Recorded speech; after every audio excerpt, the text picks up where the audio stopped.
Hello everyone, my name is Shiko Mahogo. I am a medical laboratory technologist by profession. Welcome to my YouTube channel.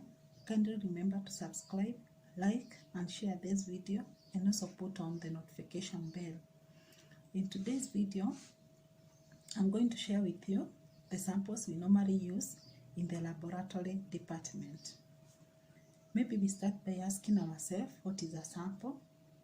A sample is that tissue we take from the patient so that we can be able to analyze it and we are able to give the doctor the report of the sample that we've taken from the patient. The first sample we use in the lab is the blood sample. Blood sample is that red matter that falls in our body that helps in transporting of oxygen from the lungs to the other parts of the body and also nutrients to other organs of the body. So blood is a very important sample in the laboratory department. The other sample we normally use in the lab is the urine sample. Urine sample is normally the yellowish or clear fluid that we normally remove through the urethra that mainly consists of excess water and excess salts from our body. So urine sample is also a very important sample in the body, in the laboratory, that you are able to use it to help diagnose diseases from the patients. Sample number 3 that we use in the lab is the stool sample. Stool sample mainly consists of undigested foods and the excess of what the body no longer want. So that is what we call stool sample, which is also a very good sample in the lab that helps us in diagnosis of diseases in the lab. The other sample we normally use in the lab is the cerebrospinal fluid. This is a very important fluid in our body that mainly is found around the brain and along the spinal cord.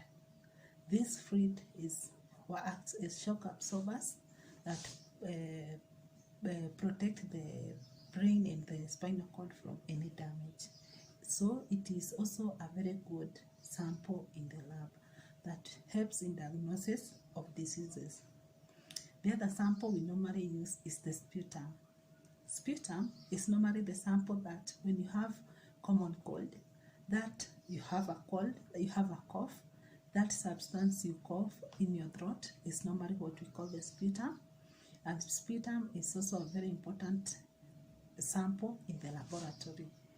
The other sample we normally use in the lab are swabs. Okay, recently we have been so familiar with swabs because of the COVID-19 testing. And what COVID-19 testing entailed was the swab. So the doctor would use a sterile cotton wool, swab your mouth or around the tongue. So swab is also another important sample that we use in the lab. The other sample we use in the lab is the biopsy.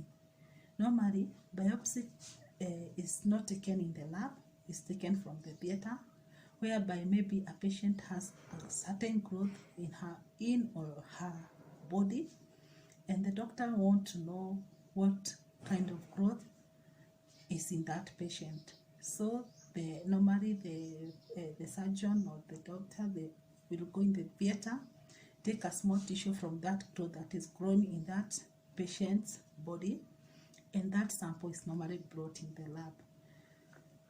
The other sample we use in the lab is this is not the last, but the last but not the least is the autopsy sample. Normally, this sample is not taken from a person who is alive, it is taken from a dead person. Maybe the pathologist wants to know the cause of death of that person. So mostly this is mostly used in post-mortem purposes.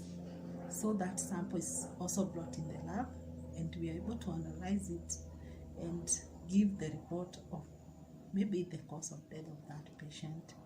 So in today's video, that is all what I wanted to share with you. The kind of samples when you work in the laboratory, what the medical laboratory technologist may request from you.